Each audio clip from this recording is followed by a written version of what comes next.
بسم اللہ الرحمن الرحیم۔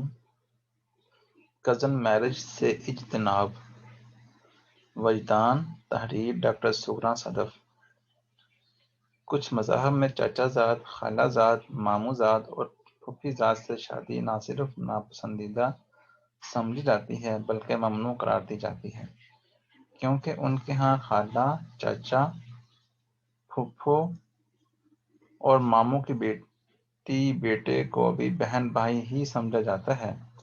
ہمارے ہاں زیادہ تر رشتے خاندان کے انہی تانوں بانوں میں بنے جاتے ہیں، اور اگر کوئی لڑکا خاندان سے باہر شادی کرنے کی غلطی کر لے تو پھر ایسی ناراضگیاں جنم لیتی ہیں جو عمر بھر پھلتی پھولتی رہتی ہیں۔ لڑکا پڑھ لکھ جائے، خصوصاً افسر بن جائے تو پھر توقع ہی نہیں کی جاتی، بلکہ اس پر حق جتایا جاتا ہے کہ وہ کسی بیگانے خاندان کی پرائی لڑکی کو صورتوں بڑی زندگی دینے کی بجائے اپنے خاندان کی لڑکی سے شادی کریں۔ اسی طرح پڑھی لکھی لڑکی کو بھی کچھ ایسی ہی صورتحال کا سامنا کرنا پڑتا رہا ہے۔ ماضی میں تو اعلیٰ تعلیم یافتہ لڑکیوں کی اپنے ماموں، چچا، خالہ یا پھپھو کے بالکل ان پڑھ لڑکوں سے شادی عام بات تھی۔ یوں شادیوں کا زیادہ تناسب پسند کی بجائے سمجھوتے کے جبر سے جڑا ہوا ہے۔ مذہب کی روح سے دیکھا جائے تو ہمارے نبی صلی اللہ علیہ وسلم نے عملی طور پر خاندان اور قبیلے کو وسعت دی۔ ان کی تمام ازواج مطہرات مختلف قبائل سے تعلق رکھتی تھیں۔ اگر ہم نسل در نسل اپنے ہی خاندانوں میں شادیاں کرتے رہیں تو پھر اپاہج اور مختلف بیماریوں کا شکار بہت کم تر ذہنیت کے حامل بچے جنم لینا شروع ہو جاتے ہیں۔ پاکستان میں ایک بہت بڑا تناسب ایسے بچوں کا ہے جو اوس ذہنیت کے مالک ہیں، اور اس کے پیچھے بھی یہی خاندان میں ہونے والی نسل در نسل شادیاں ہیں۔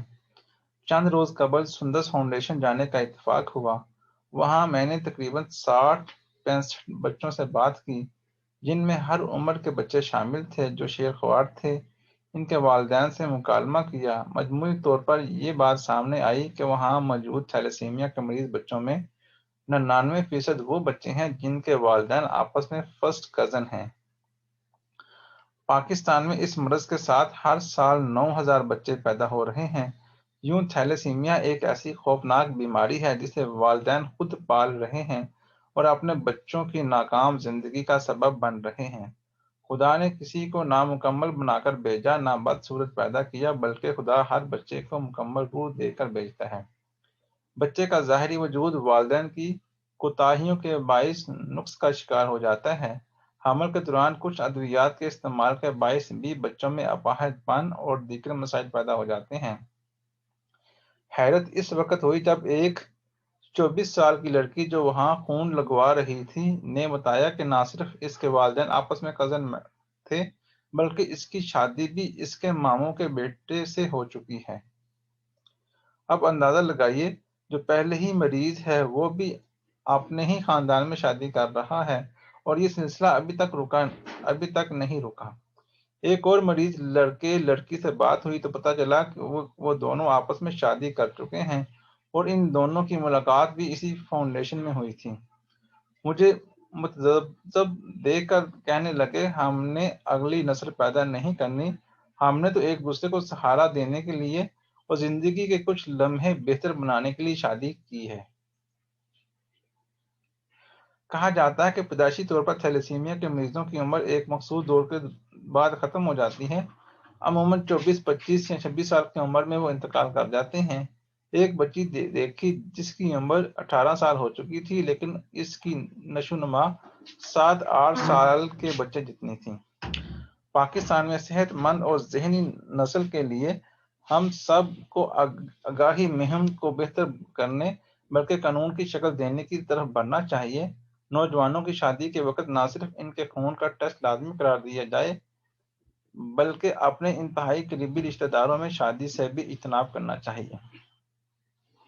ہم ایک صحت مند اور خوشحال سرزمین پر بستے ہیں، پھر ہمارے ہاں ذہین فطین لوگوں کی بڑی تعداد پیدا کیوں نہیں ہوئی جو سائنس کی ایجادات میں کوئی کارنامہ سر انجام دیتی۔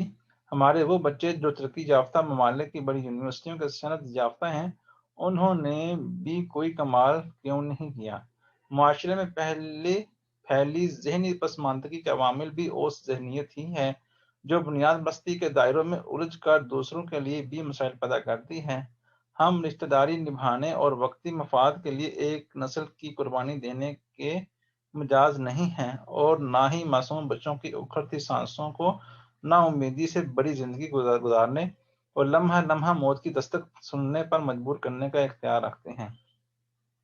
اس وقت پاکستان میں تھیلیسیمیا کے مریضوں کی تعداد لاکھوں میں ہے۔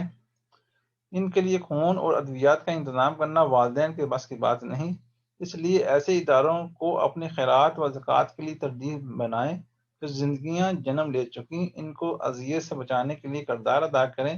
یقیناً خدمت خلق بہترین عبادت ہے۔ تھینک یو، اللہ حافظ۔